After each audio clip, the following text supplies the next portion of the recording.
This is the BBC News with Fiona MacDonald. The United States has announced plans to ease tough air travel restrictions imposed 18 months ago to try to control the pandemic. Fully vaccinated travellers from Brazil, China, India and many European nations will be able to board flights from early November. COVID testing and contact tracing will be needed, but not quarantining. The European Union's ambassador to the United States, Stavros Lambrinidis, welcomed the move. I think it became increasingly untenable in the U.S. Context to be able to justify banning hundreds of millions of Europeans, business people, families from coming to this country. And certainly from Brussels, the constant contacts on this issue at all different levels played a difference as well. So I think that the heat started going up in the travel ban kitchen. A White House source has acknowledged to the BBC that some details are still being worked out, including whether to allow arrivals who have had the AstraZeneca vaccine.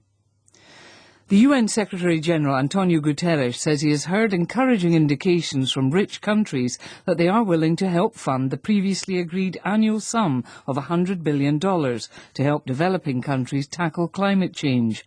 Opening a meeting in New York, Mr Guterres urged the international community to work together, saying the commitment was not there yet.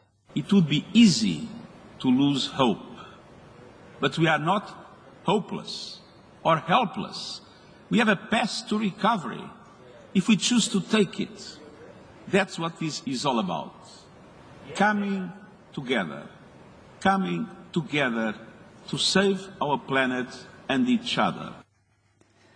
The United States has questioned the fairness of a terrorism trial in Rwanda that resulted in a 25-year prison sentence for the man who was credited with heroically saving the lives of hundreds of people during the 1994 genocide.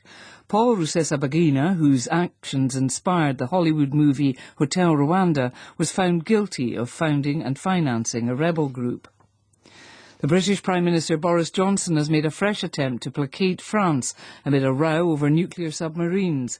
Speaking at the United Nations in New York, Mr Johnson said a new agreement between Australia, Britain and the US to share nuclear submarine technology was not intended to shut anyone else out. The UK and France have, I believe, a very, very important and indestructible relationship, and of course we'll be talking to all our friends about how to make the AUKUS pact work so that it's not exclusionary, it's not divisive, and it really doesn't have to be that way. France withdrew its ambassadors from Washington and Canberra after Australia opted to buy US submarines instead of the French ones. BBC News. The United States has added the names of Guatemala's Chief Prosecutor Consuelo Porras, her top aide, and 5 Supreme Court judges from neighbouring El Salvador on a list of undemocratic and corrupt officials. The US State Secretary, Antony Blinken, said that the move was aimed at supporting the democratic aspirations of the Guatemalan and Salvadoran people. Our Americas editor, Leonardo Rocha, reports.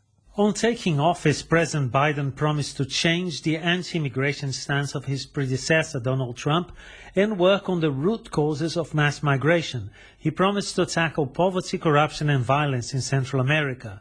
The main target on Mr. Blinken's list is Consuelo Porras, who in July sacked Guatemala's main anti-corruption investigator. The 5 Salvadoran judges are accused of breaching the law by accepting government appointments to the Constitutional Chamber. El Salvador's President Nayib Bukele described the U.S. decision as pure politics and the lowest kind of interference. The Lebanese Parliament has approved the policy programme of the new government. It aims to end the deep economic crisis the country is in. On the agenda are talks with the International Monetary Fund and reforms donor countries expect to be enacted. The United States Justice Department says millions of dollars seized from Equatorial Guinea's Vice President will be spent on helping the West African country get COVID vaccines. Teodorine Obiang, who is the President's son, reached a settlement with US authorities after being accused of corruption and money laundering. He denied the charges. Lava is continuing to flow on the Spanish island of La Palma after a volcano erupted on Sunday. Local officials say it could trigger explosions and toxic gases when it reaches the sea overnight. The molten rock has led to the evacuation of more than 5,000 residents and tourists. BBC News.